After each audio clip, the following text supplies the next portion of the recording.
ലൈംഗിക അതിക്രമ ആരോപണം നേരിട്ട യുവാവ് ദീപക് ആത്മഹത്യ ചെയ്ത കേസിലാണ് വീഡിയോ പ്രചരിപ്പിച്ച ഷിംജിത മുസ്തഫ ഇപ്പോൾ പിടിയിലായിരിക്കുന്നത്. ആത്മഹത്യാ പ്രേരണക്കുറ്റമാണ് പോലീസ് ഈ കേസുമായി ബന്ധപ്പെട്ട് ചുമത്തിയിരിക്കുന്നത്. തൊട്ടുപിന്നാലെ ഷിംജിത ഒളിവിൽ പോവുകയായിരുന്നു. ഈ വീഡിയോ കണ്ടിട്ട് എനിക്ക് പറയാനുള്ള ഒരു അഭിപ്രായം ഞാൻ പറയട്ടാം.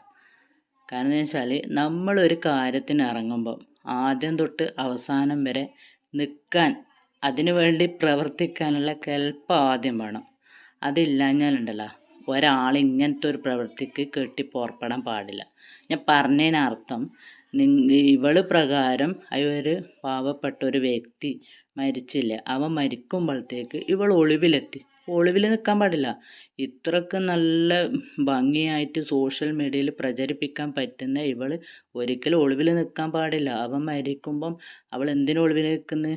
ഇത്രക്ക് നല്ല കൃത്യമൊക്കെ ചെയ്യാൻ പറ്റുന്നുണ്ടെങ്കിൽ ഇവൾ പബ്ലിക്കായിട്ട് തന്നെ നിൽക്കണ്ടേ? ഇപ്പം എല്ലാവരും എന്താ, അവൻ മരിച്ചതിന് ശേഷം ഇവളെ തപ്പിപ്പിടിക്കേണ്ട ഗതികേടല്ലാക്കെ. കഴിയാത്ത കാര്യത്തിന് ആരും നിൽക്കരുത്. പിന്നെ വേറൊന്ന്, ഇതുപോലെ നമ്മളെല്ലാവരും ആഗ്രഹിച്ചിന്, പക്ഷെ ഒരിക്കലും നടന്നിട്ടില്ല. ഇവളെ നല്ല VIP കൊണ്ടുപോകും പോലെയാണ് അറസ്റ്റ് ചെയ്ത് കൊണ്ടുപോകുന്നത്. ഒരു വിലങ്ങ് വരെ കൈക്ക് വീണിട്ടില്ല. അപ്പോൾ ടോട്ടലായിട്ട് സംഭവിച്ചത് ഇത്: ബസ്സിലേക്ക് കയറുന്നു, എന്നിട്ടും അവരൊപ്പം കൊണ്ടുപോയിട്ട് ഇട്ട് വരുമെന്നു, എന്നിട്ട് ആ ഒരു സാഹചര്യത്തിൽ ആ ഒരു വ്യക്തി മരിക്കുന്നു, എന്നിട്ട് ഇവൾ ഒളിവിൽ നിൽക്കുന്നു. ഇപ്പം എന്തായി? അറസ്റ്റ് ചെയ്ത് കൊണ്ടുവന്നു. പക്ഷേ കൈക്ക് വിലങ്ങൊന്നും ഇല്ലാണ്ട് പറുതി വിട്ട് നല്ല VIP ആയിട്ട് പോകുന്നു.